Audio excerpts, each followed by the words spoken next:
When you think about businesses that are selling through the roof, like Skims or Allbirds, sure, you think about a great product, a cool brand, and great marketing. But an often overlooked secret is actually the businesses behind the business, making selling and for shoppers buying simple. For millions of businesses, that business is Shopify. It's home of Shop Pay, the #1 checkout in the world. You can use it to boost conversions up to 50%, meaning way less carts going abandoned and way more sales going through to checkout. Upgrade your business and get the same checkout Allbirds uses. Sign up for your $1 per month trial period at shopify.com/income, all lowercase. Go to shopify.com/income to upgrade your selling today. Shopify.com/income.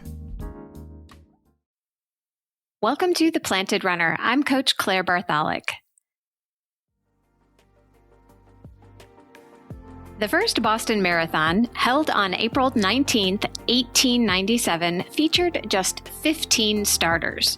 73 years later, the first New York City Marathon was held on September 13th, and it had 127 registered participants with an entry fee of just $1. My, how times have changed. Last year, over 31,000 runners finished Boston, and more than 59,000 finishers crossed the line in Central Park. Marathon history is full of drama, heroes, and quite a few myths that you are probably perpetuating yourself at your local run club. So how did we go from an obscure sport for the very few to mass participation around the world? Let's find out. Welcome to The Planted Runner. I'm Coach Claire Bartholic, and my mission is to help you improve your running, your mindset, and your life with science-backed training and plant-based nutrition. Today, I'm going to talk with author, coach, and historian Martin Dugard. Martin is the author of over a dozen #1 New York Times bestsellers. He's a board member of the USA Track and Field Foundation, and he blogs weekly as the Paper Kenyan on martindugard.com. His new book, The Long Run, dives into the rich history of the marathon and debunks some of the most pervasive myths in the sport. We discuss the origin story of the marathon and what really happened, how the jogging craze led to the marathon boom, and the impact of some of the biggest stars of the sport who still influence runners today. And Martin is kind enough to do a book giveaway to listeners of The Planted Runner who live in the United States. If you'd like to win a copy of the book, first write an Apple Podcast review of the show and then email me your U.S. shipping address to claire@theplantedrunner.com. We'll pick a random winner by the end of April 2026. The book is a great read, and I know you'll love it. So write an Apple Podcast review and enter right after your run today. And now, here's my conversation with Martin Dugard. Welcome to The Planted Runner, Martin. Hey, great for having me here. Yeah, I'm really excited to talk to you. First of all, I wanted to ask how you're doing. How is everything going? Yeah, I'm doing okay. It's a transition, but I'm pushing through. So okay. It's that old runner mentality that if you just keep going, you're going to be just fine. Okay, good. Yeah, I went to your website to do some research on this, and I learned of the passing of your wife, and my deepest condolences. Oh, thanks. It was a 4-year battle with cancer, so it was not unexpected, but it still was a surprise. So, it is what it is. We move on. Yeah. Yeah. Okay. Well, and one thing I noticed that you said 30 years ago, you stopped writing about running because you felt like it was a dead end. What made you come back and start writing about running again? Well, the reason I left was because it was a completely different world. There was no such thing as a podcast or, radio shows might happen. But, basically I was writing articles for Runner's World and Sports Illustrated and outside, but there was kind of a ceiling to it because, Amby Burfoot kind of owned the running world as editor of Runner's World, and Bob Babbitt had triathlete, had triathlon to himself with competitor, and also too in the literary world, in the book world, sports is a little bit it's marginalized a little bit. It's not treated as well. And to be honest, I wanted to spread out as a writer, so that's why I started writing history, which I've done all this time. And so over the years, I became a pretty good historian. I've written a number of bestsellers, and I know how to research and I know how to write this stuff. And I was talking to my editor about this time, maybe 2 years ago, and she said, "Why don't I coach high school. I've been coaching high school for over 20 years. I've been a runner since I was, in a freshman in high school." And she said, "Why don't you combine that passion with your historical knowledge and your ability to write a book about history, and weave them together?" And I didn't like the idea at first. it seemed this revolution that we call the running boom has been written about before. But as I kind of dug into it, I thought that there's a lot more that I could add to it. And when I came, and it turns out I had a blast. It's the most fun I've ever had writing a book. Yeah. So I was going to ask what has changed in the last 30 years, but really a lot has changed in the last 50 years. The running's had several little booms, right? Yeah. So I kind of think of this as right now the current wave is like, let's say, the third boom. And that term boom I think is overused. And I used it a lot too when I started writing this book, but then I realized how much the world has changed because of running. It's, for instance, when developers build, new developments, they used to put like clubhouses in so you could go and play pool and hang out and watch TV. Now they put in trails so people can walk and run and be active. And the active lifestyle was not part of the American lexicon in 1970. And in all these years later, you think about it, 127 people ran the first New York City Marathon in 1970, and only 55 finished.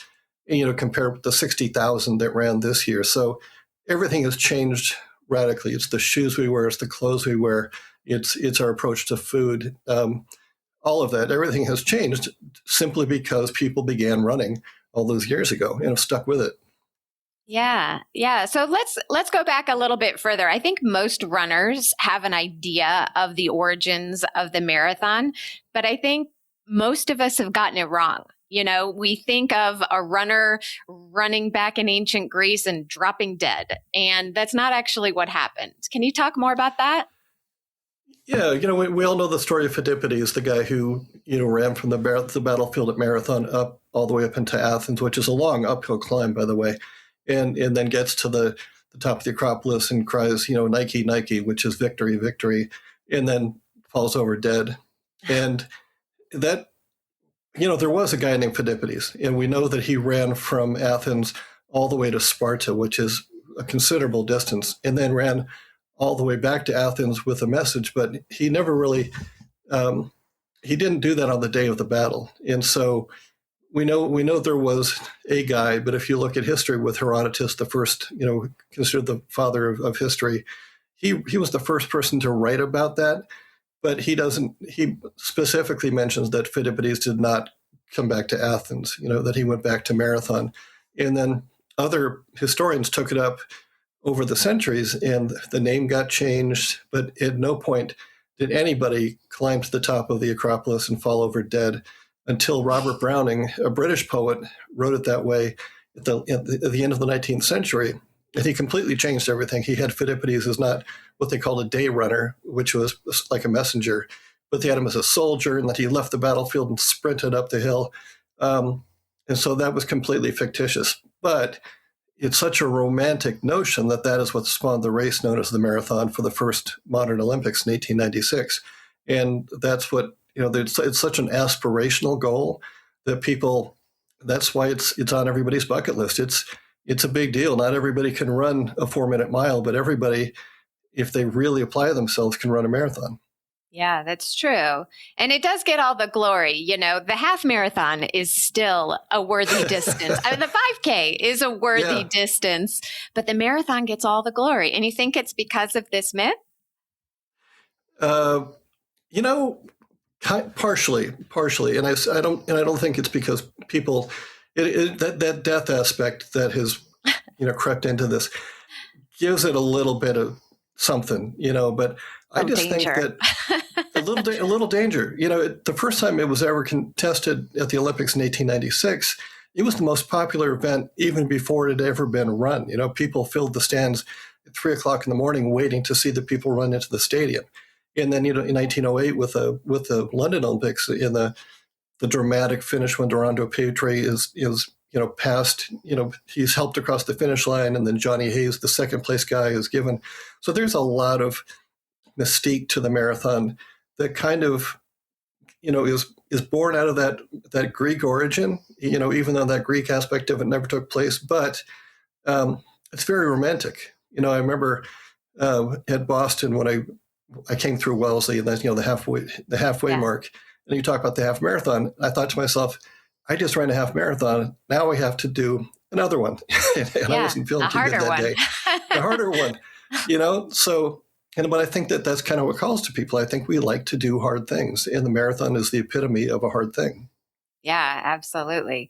So why is it such a weird distance? So it's not 40 kilometers. It's not 26 miles. It's a very weird distance. And I think the history on this is interesting. Can you explain that? Yeah, that was another thing too, because like with the Pheidippides thing, I assumed that everything I'd read about the 1908 London Olympics and people, the fact that the Royals wanted to move the finish line so that it would go past the Royal Box, and that would make it go from 40 kilometers to 26.2. And 40 kilometers is considered the distance from Marathon to Athens. That's where we get 40 kilometers. But what happened was, as I researched it, first of all, the marathon up until then had always finished in front of the Royal Box, whether it was in Athens or in Paris or in London.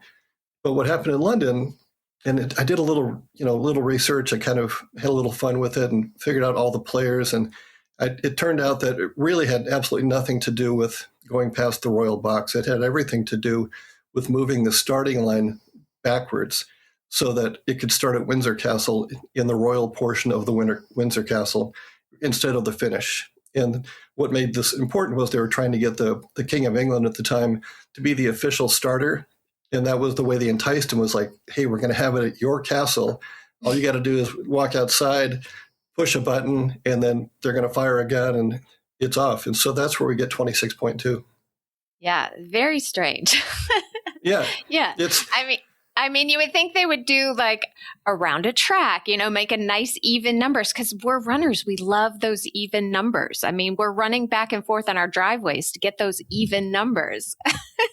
I know, like the kids I coach, the high school kids I coach do that all the time. I'll say, give me 60 minutes. They'll go, how many miles? I said, I don't know, run 8, run 9. And then they'll go, they'll finish and they say, oh, I'm an 8.72. I need to get to 9. And so it's just part of the culture. It's the same reason that people, they're up for a run and they have to touch the light pole before they turn around and go back home. They just to make sure that they're very specific with their distance. Okay. Well, let's fast forward a little bit to the jogging boom. So I love the word jogging. I use it all the time in my coaching, and it doesn't seem to catch on. Unfortunately, to my dismay, I want people to embrace the jog, and nobody wants to jog.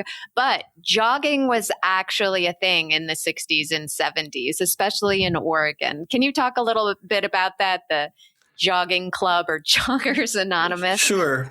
Well, and by the way, too, is, the long run, it's these historical vignettes are neat. But what I loved about writing it was all these characters involved are really big, bold, iconic characters. So it was fun to write them. They weren't these dry historical figures. So, I kind of wrote the book as a page turner. But then it really, really revs up with Bill Bowerman in 1963. And he had gone to New Zealand to visit Arthur Lydiard, who's one of the best coaches in the world, and Bowerman himself was a great coach, a really rugged, taciturn guy who just, no nonsense. And Lydiard says, hey, we're doing this thing called jogging. And Bowerman said, well, I'll try it too. And it turns out he lost like 10 pounds during that single trip. And it was really just slow running And every now and then, if you get tired, you walked a little bit. And that's what he brought back with him. And I say this in the book, if we had called jogging slow running, nobody would have showed up when Bowerman said, I'm starting a jogging club, because I think slow running to most people, it just sounds horrible. If you make it jogging, and what he told people too is like, jog until you're tired. Then if you're huffing and puffing, you can walk until you feel like jogging again. And that, I think that, and now it's a very mundane term. We jog all over the place. A hitter jogs to first base, or a quarterback jogs back to the huddle. But, at the time it sounded in like this really radical new concept. Yeah. And, by the end of 4 weeks of the Bowerman's jogging club at the University of Oregon, they had thousands of people showing up, literally thousands. And it was just marvelous to see what was going on. It was to the point that he began to get concerned that people would, drop over dead. So that's when they began a series of studies that turned the notion of exercise and your heart on its head. Because before that, people thought if you exercise too hard, you only had a limited number of heartbeats for your whole lifetime. So you're going to use them up with this exercise. And they actually told people, once you get into middle age, you should sit as much as possible. You should talk slower. You should avoid steps, which is, the opposite of what we're doing these days. Smoke cigarettes.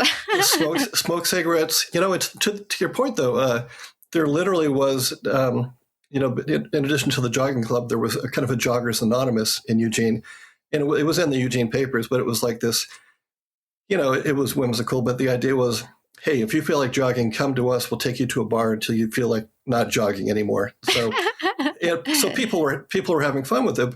But by the time, Bowerman wrote his treatise on jogging, just a little short book that's really not much more than a pamphlet, it was published in 1967. And it sold 1 million copies. So clearly it was catching on. And that's when Kenneth Cooper did the aerobic studies for the Air Force, which proved a lot of what Bowerman had been saying about the importance of exercise. And that's where we slowly crept into the idea of regular people, average citizens, not Olympians, doing longer events, doing longer races, because that's when people started to go to the marathon. Yeah, but there's still such an aversion to the word jogging. It's like human nature. We don't want to be joggers. Why is that? I mean, I looked up the Eugene Joggers Club to see if it was still a thing, and I was hoping it was. And nope, it's not a thing anymore. Like I said before, I think we are predisposed to do hard things, but we are also competitive creatures. And so I think everybody starts off as a jogger. I don't care how physically fit you are, you kind of start off slow and then you get fast over time as you develop your fitness. But we discount the idea of the importance of going slow in our training. Yesterday, my runners had a really hard track workout. Today, they're going to do an easy 5 miles. But to your point, though, jogging has taken on this negative connotation as if it's only for people who aren't real runners. And I really bristle at that term now because I think everybody's a runner. But my kids, I'm going to tell them, I'm going to tell them when I go to practice, like today is a recovery day. That means I want 5 miles very easy. It should be conversational. And a lot of people, if I could say, go jog 5 miles, and they look at me like, no, we're runners, we don't jog. But at the same time, there's a lot to be said for going slow and letting your body recover and letting your body heal. So when you really want to hammer, you can hammer, but I agree with you that there is a certain thing. I remember when I was a college runner and people would, yell out the car, go you joggers. I would be really mad. Like, I am not a jogger. I am a runner. So that's right. It is what it is. It's just human nature. It is. So how did television impact the popularity of the marathon? Because you think about the marathon today, and unless you're really into running, the idea of people watching a marathon for most people is just the most boring thing. It's like watching golf if you're not a golfer. It sounds absolutely boring. But back in the 70s, it was a thing. It became a thing, and the specific day was September 10th, 1972, when Frank Shorter won the Munich Marathon.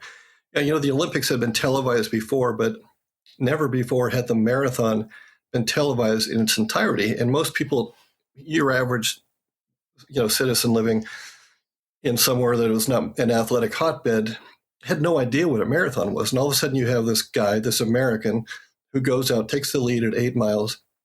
He's running the equivalent of like 4:45 a mile for 26.2 miles.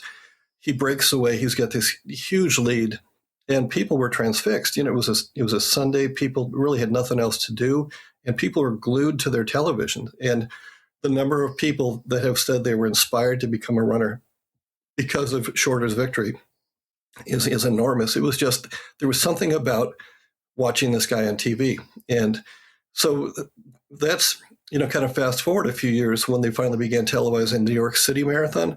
That's when New York really blew up because people around the country and around the world could see the beauty of New York. They could see all the boroughs. They could see the leaves changing. They could see Central Park for the first time rather than just imagining it. And they saw regular people running through the streets. And all of a sudden, everybody said, I got to go do that marathon.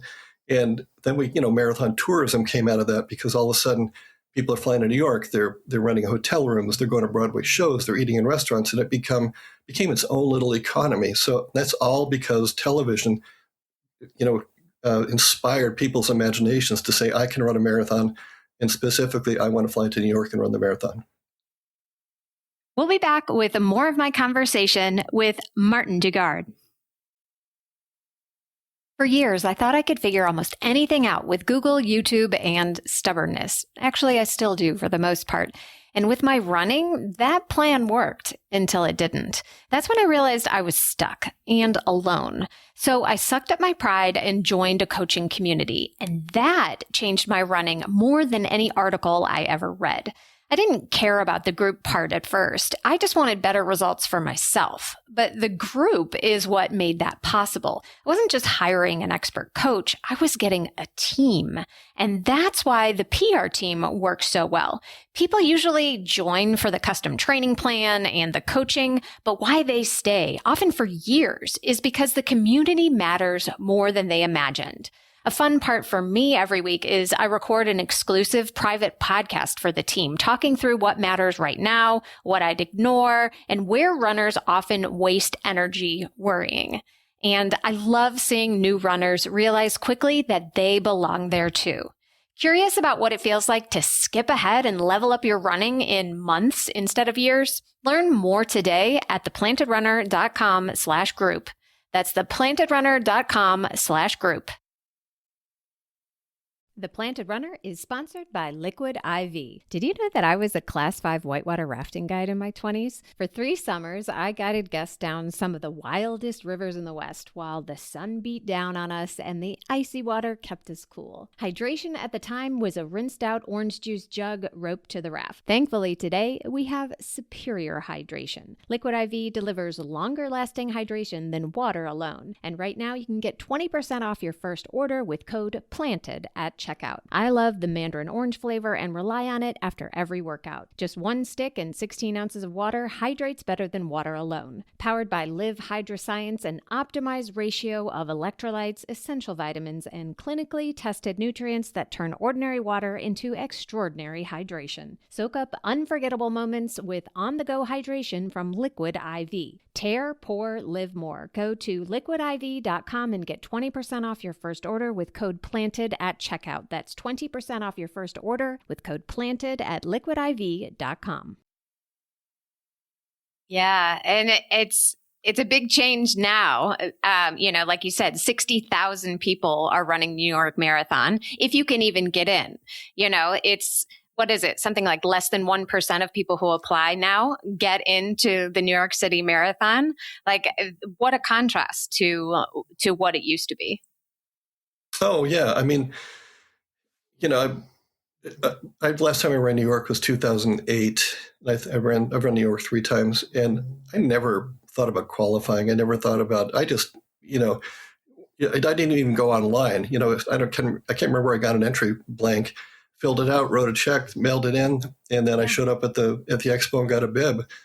And now you pretty much have to sleep with someone to get a New York Bib, if you don't, it's so rare. Look at the London Marathon for the London, which is 2 weeks from now as we tape this, as we record this, yeah. is 1.1 million people applied to London this year. 1.1 million, and that you think about that is phenomenal. That's a whole lot of people who want to go out and spend a Sunday just suffering. They're going to wake up nervous.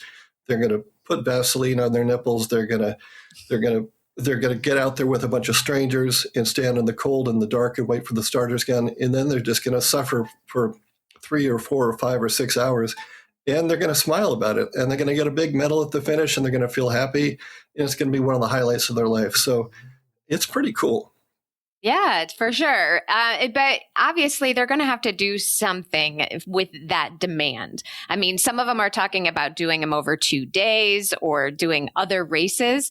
Do you have any sense of what this is going to turn into? I mean, it's now become a very elitist thing. I got into one of the majors. It's not the way it used to be, where it was the people, anybody could do it. And now it's not the case. Do you have any sense of what it's going to look like moving forward? Any guesses?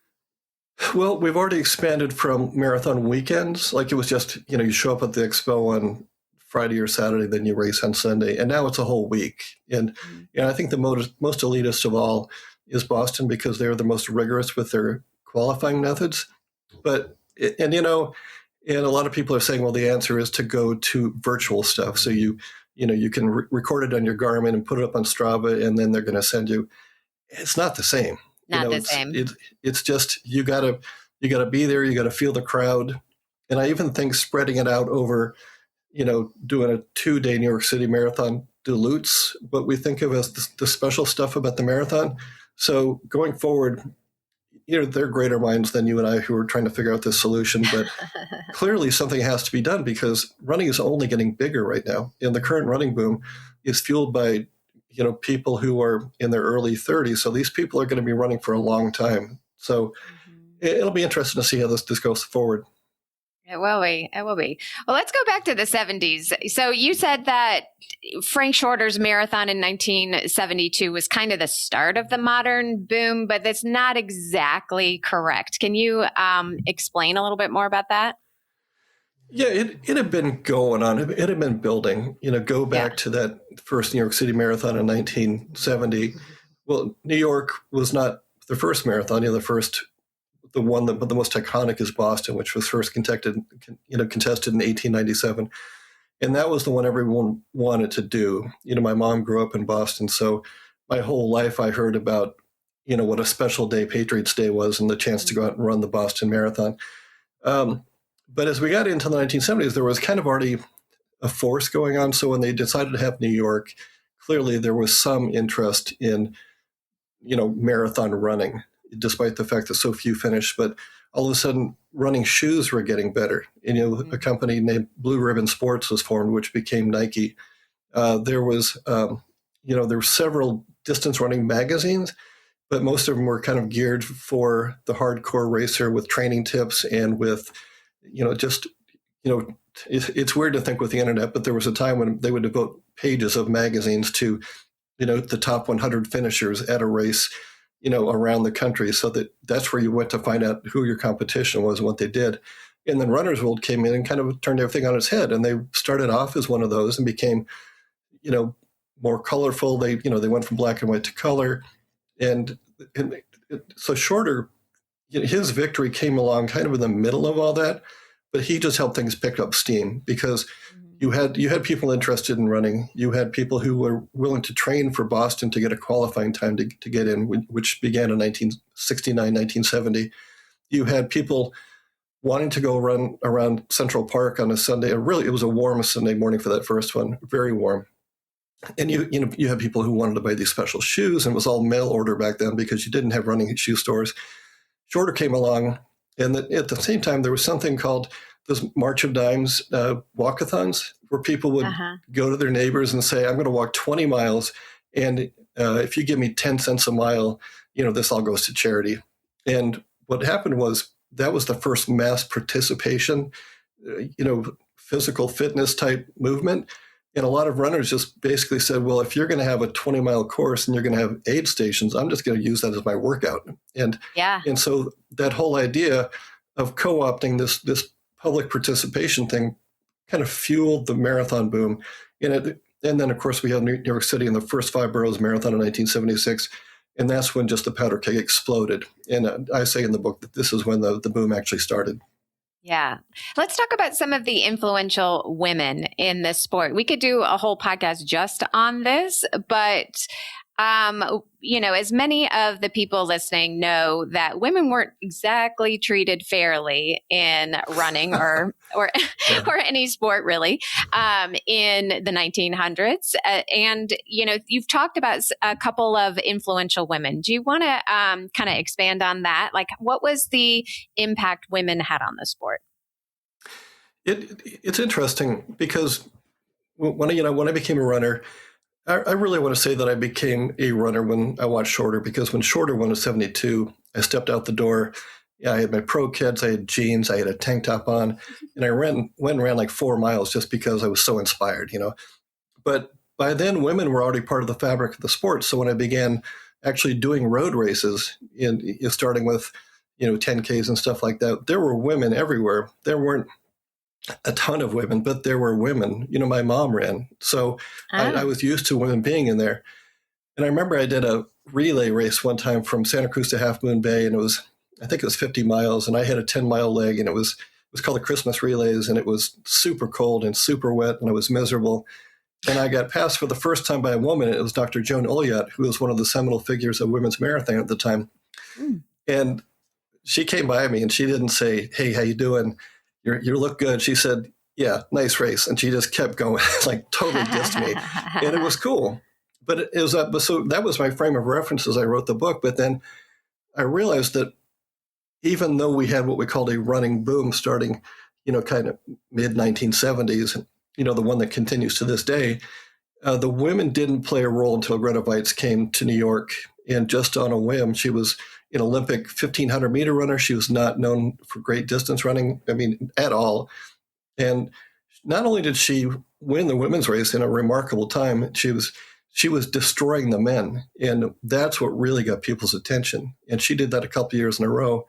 And then, Joan Bonnet, who became Joan Bonnet Samuelson, won Boston in 1979. And then all of a sudden you had kind of this cultural thing where if you look at the numbers, the number of women competing in New York City, Boston, in London starting in 1981 went from like 10% to 20%. And now it's almost dead even.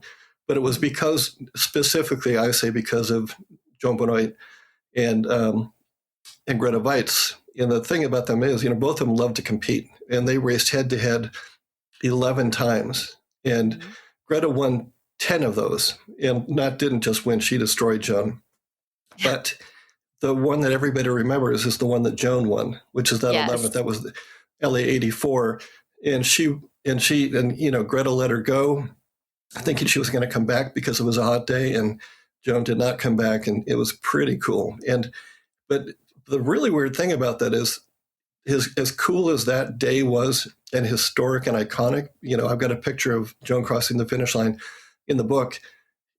Women's running in America did not really explode, even around the world, until 1992 when Oprah ran the Marine Corps Marathon, because the idea of it kind of stood marathon running on its head, because people could look at Joan or Greta and say, that's a runner.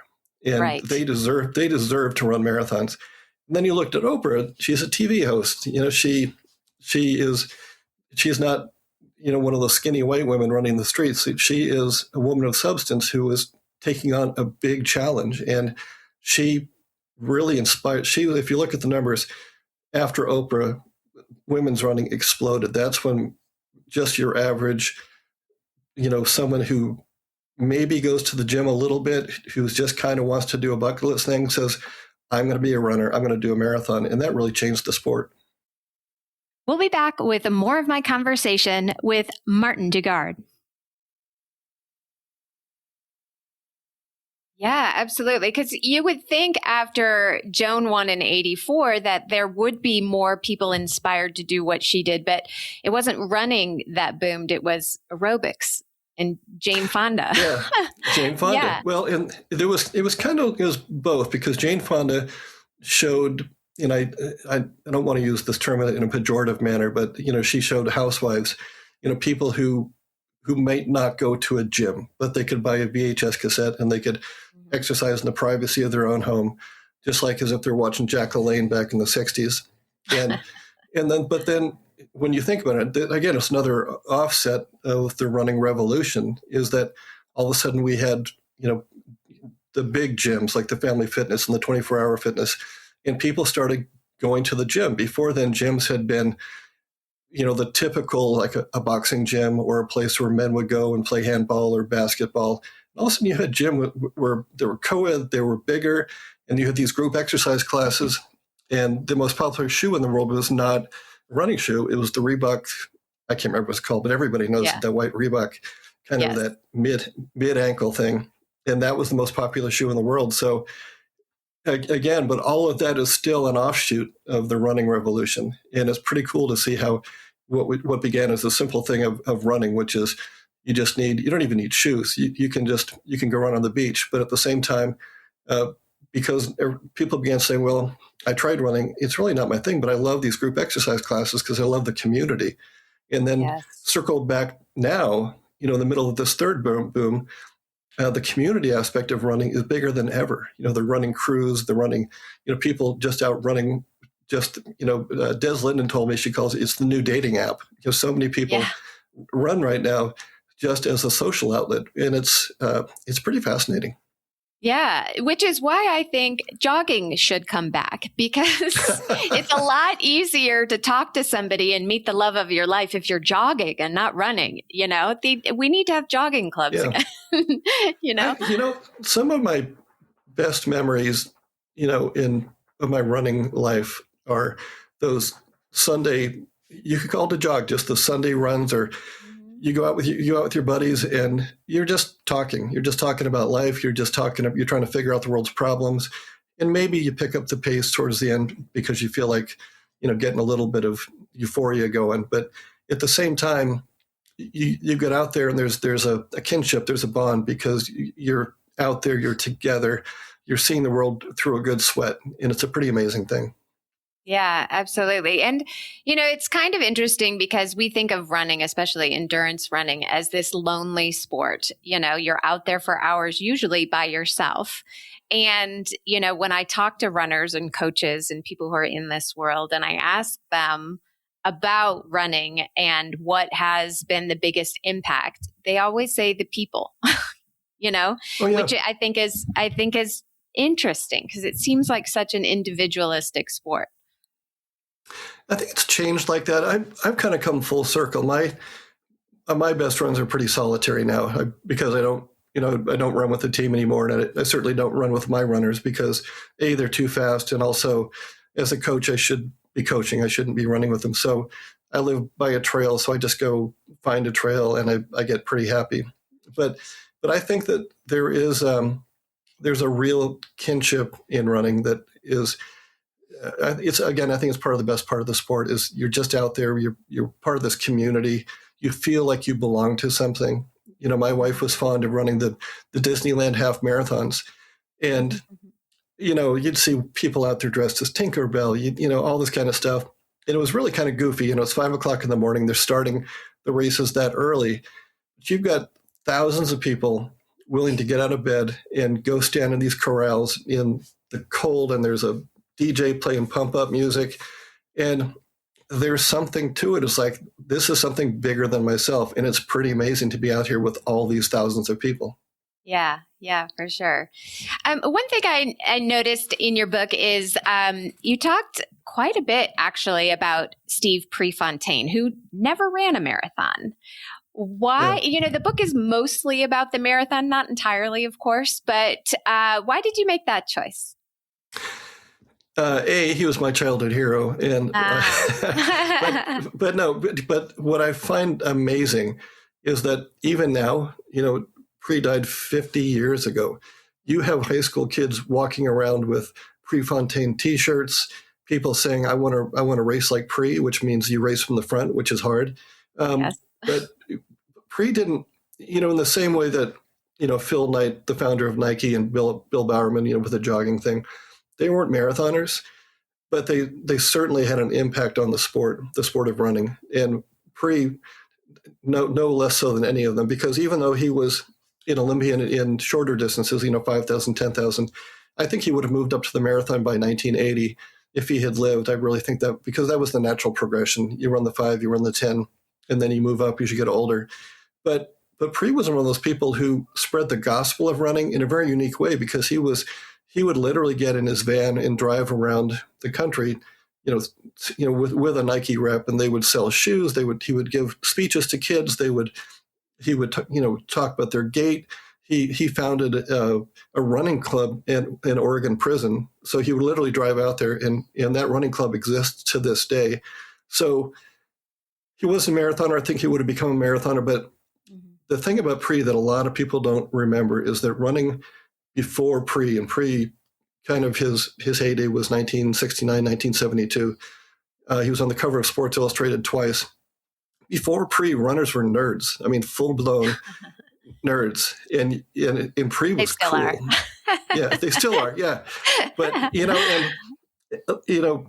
Pre gave us hope that we could somehow be cool like Pre.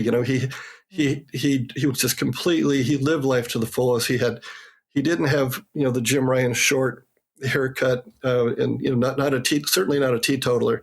He had long, shaggy hair. He had a big mustache.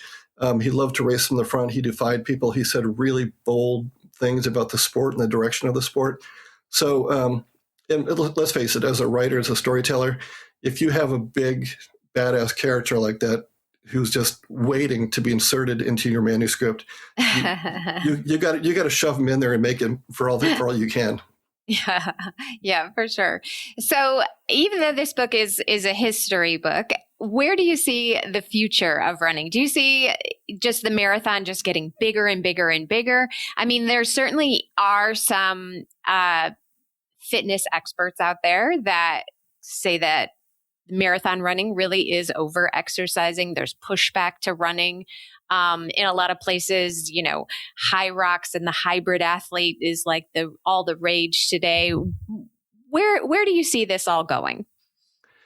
I think because running, I think numbers may drop off a little bit, but people will always run. I think back to kind of the 80s is that's when mountain biking, triathlon, adventure racing made their way onto the scene. And a lot of people said, well, I've run my marathon, so I'm going to do a 2-week adventure race through the wilderness, or I'm going to run, ride the Leadville 100, the 100-mile mountain bike race.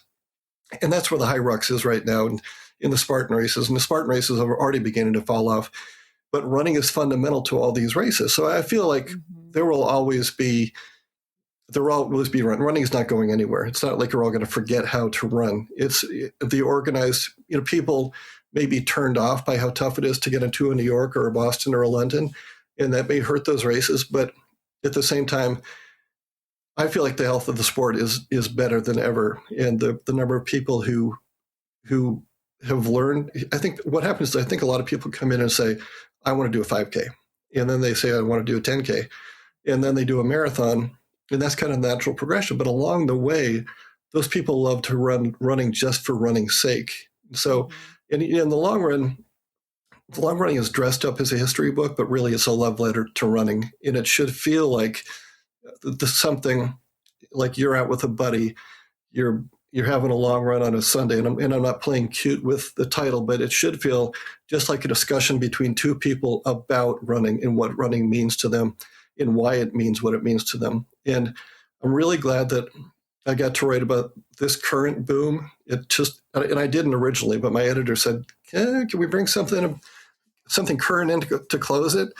And to me, that's the best part of the book, is that final part about what's happening in running right now. And we have these new heroes like Des Linden, who's running the Marathon des Sables right now, that great French endurance race. And it's just, there's a different energy to running right now. There will always be running just for running's sake, but right now there's a a passion in a community in a sense that that running is after COVID kind of made us all be quiet and go indoors for a while. Running is relief, it's release, it's freedom, and it's always been that way, and it's always going to be that way. It's just nice to see a whole new group of people finding that. Yeah, definitely. Well, on that note, what is the greatest gift running has given you?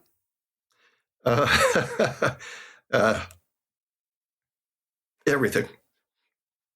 It made me a writer. It made me a better husband. It made me, just made me, I get to coach these kids, which is just the best part of my day right now. So I can't give enough back to running.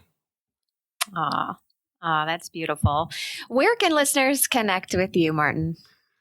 You can go to my socials, Martin, I think it's Martin J. Dugard. I'm on Instagram and author Martin Dugard. Yeah, I'm on Instagram and I'm on Facebook. My website is martindugard.com, and I do a weekly blog. And I've got a Substack now, but I'm not really doing the Substack thing.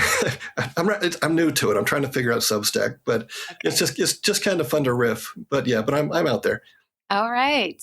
Well, the book is The Long Run, and it comes out on April 14th. Is that right? April 14th, Boston Marathon Week.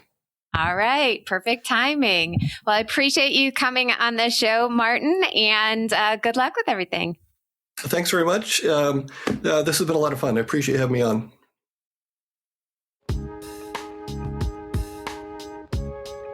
And now it's time for this week's Mental Strength Minute. Fortify your mind in 60 seconds or less. Today's topic is open loops. When something feels unfinished in your life, a tough conversation, a breakup out of nowhere, a mystery you can't solve, the brain will give it extra importance. The brain always wants to close the loop, and when it can't, it will ruminate. Repetition deepens neural pathways and creates even more urgency and importance when it might not be warranted. An open loop can sit quietly in the background and still affect your nervous system. It can feel like stress in the body, or it creates the feeling that something must be handled immediately, even when that's not true or possible. You will never be able to close all the open loops in life. The key is to learn to allow open loops to exist without letting them control you.